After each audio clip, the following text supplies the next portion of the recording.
Witam w kolejnym odcinku kursu z Minimatora. Jest to już pierwszy odcinek, ponieważ ostatnio mieliśmy odcinek zerowy, w którym zainstalowaliśmy Minimatora i powiedzieliśmy trochę, o czym będzie kurs. A w dzisiejszym odcinku już zaczniemy coś w tym Minimatorze robić. Zapraszam do oglądania. Pierwsza rzecz, jaką sobie zrobimy, to usuniemy znak wodny Minimator, który automatycznie dorabia się do każdej animacji czy grafiki, jaką wyrenderujemy. Oczywiście sposób jest w pełni legalny z oficjalnej strony Minimator, a więc przechodzimy do minimator.com, zjeżdżamy niżej, klikamy Upgrade. Możemy, ale nie musimy przekazywać darowizny, ja tutaj nie będę przekazywał. I w tym momencie na ekranie wyświetla się nasz klucz, który będziemy musieli przepisać w programie. Oczywiście każdy ma inny.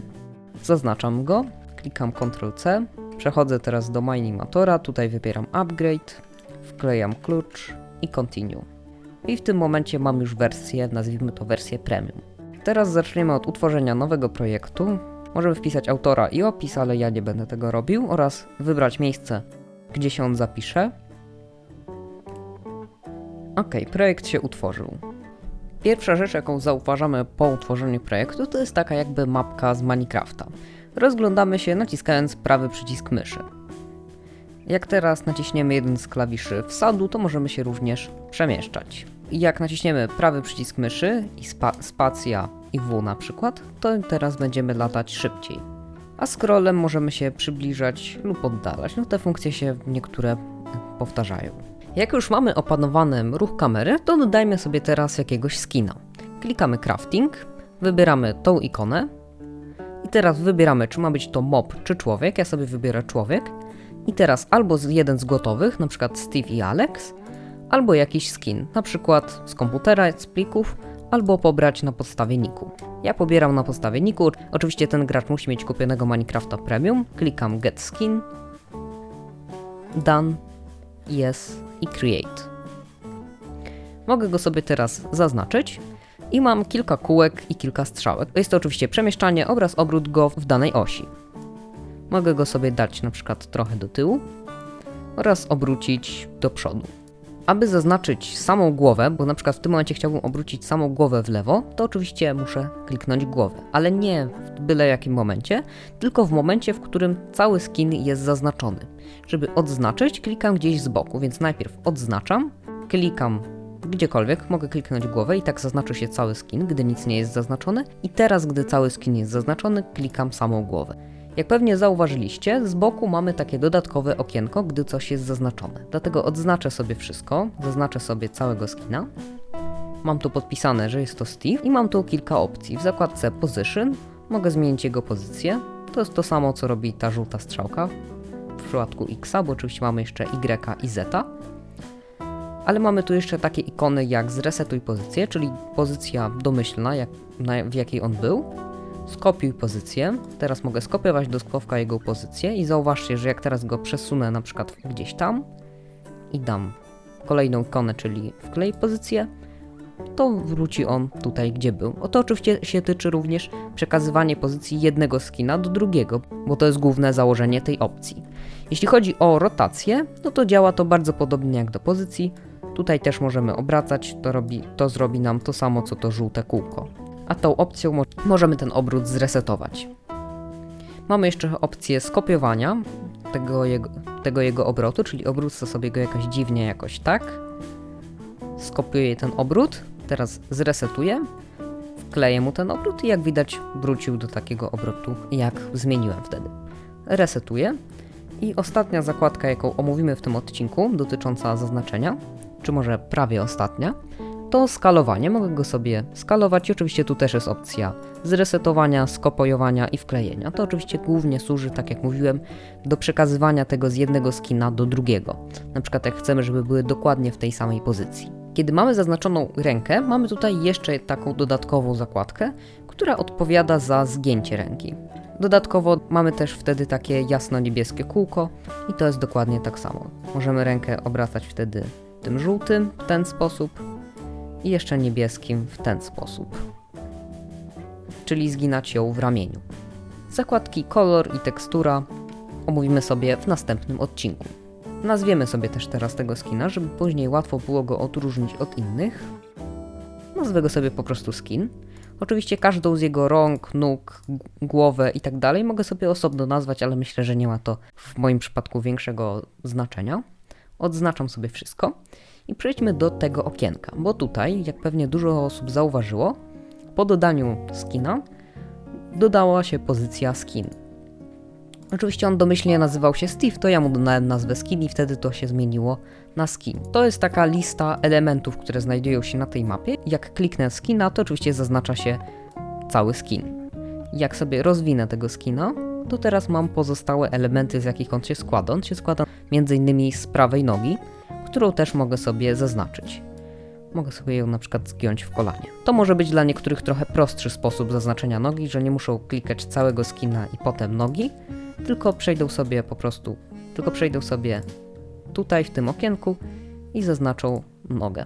Jeśli chcę usunąć skina, to muszę go zaznaczyć całego, klikając tutaj, od razu go sobie zwinę i klikamy ikonę kosza. No i w tym momencie się usunął. Gdy nic nie jest zaznaczone, to w tym miejscu edytujemy ustawienia projektu. W zakładce projekt edytujemy nazwę, autora, opis, miejsce, gdzie projekt jest zapisany, rozmiar oraz prędkość. Prędkość czy tempo to jest ilość klatek na sekundę. Te dwie opcje to są takie bardziej przydatne przy renderowaniu, to będziemy robić w jednym z następnych odcinków. Z takich jeszcze ciekawych zakładek tutaj to zakładka background. Możemy tutaj zmienić różne opcje, omówimy niektóre z nich.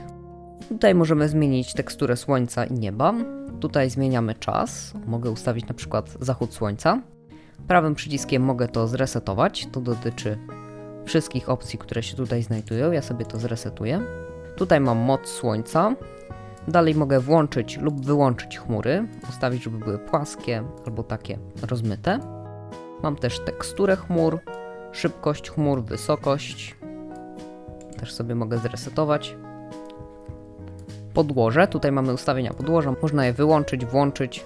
Teraz zmieniam, z czego jest zrobione podłoże, mogę na przykład ustawić piasek, ale ja wrócę do tego domyślnego. Dalej zmieniamy biom.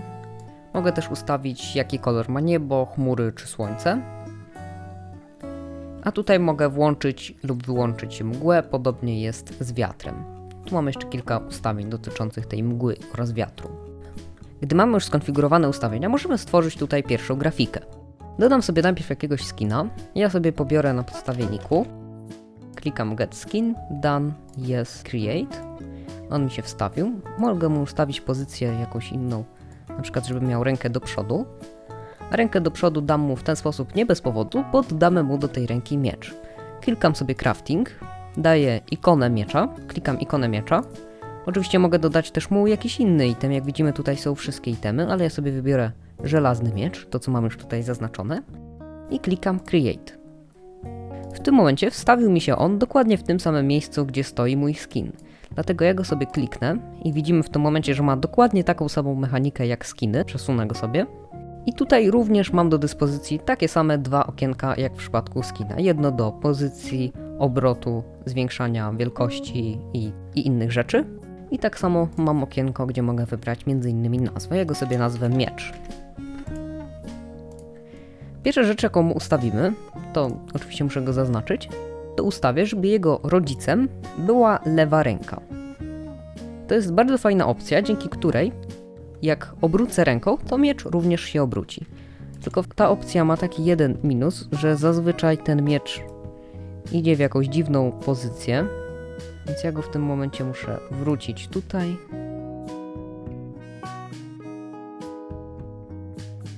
Ok, myślę, że teraz wygląda to w miarę dobrze. Jest skin trzymający rękę. I teraz zauważmy sobie, że jak sobie kliknę skina, teraz kliknę rękę i jak obracam ręką, to miecz również się obraca. Jest to bardzo wygodne, szczególnie przy animacjach, które będziemy robić w jednym z następnych odcinków. Zauważmy też, że miecz już tutaj w tym okienku, bo on również się w nim pojawia, nie był tak jak skin. Na początku, nie wiem czy zauważyliście, ale był w tym miejscu, zaraz pod Steve'em.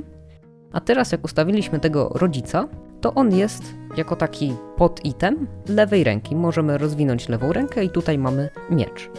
No to jest taka zależność po prostu. Teraz jak kliknę miecz, to nie zaznacza się sam miecz, tylko zaznacza się cały skin. I teraz muszę jeszcze raz kliknąć, ale już konkretnie w miecz i w tym momencie mogę ruszać samym mieczem i zmienić jego pozycję. Oczywiście jak zmienię jego pozycję, to pozycja ręki się nie zmieni. Gdy mamy zrobioną naszą grafikę, to ostatnia rzecz to jest zapisanie projektu. Oczywiście to jest zapisanie projektu w tej lokalizacji, którą na początku ustawiliśmy, ale żeby mieć grafikę taką w formacie zdjęć, żebyśmy mogli komuś wysłać, moglibyśmy oczywiście zrobić screenshota, ale on będzie w dużo niższej rozdzielczości niż jakbyśmy ją wyeksportowali. Ale eksportowaniem zajmiemy się w jednym z następnych odcinków. Przydałoby się tutaj jeszcze zrobić jakieś ładne tło, to znaczy, żebyśmy tu wgrali jakąś mapę minecraftową, a nie po prostu płaski świat, ale tym również zajmiemy się w jednym z następnych odcinków. Subskrybuj kanał, żeby nie przegapić tych następnych odcinków, ponieważ okazuje się, że jeszcze dużo rzeczy przed nami, o których warto by w tym kursie powiedzieć. Mile widziane są również komentarze oraz łapki w górę dla zasięgu tego filmu.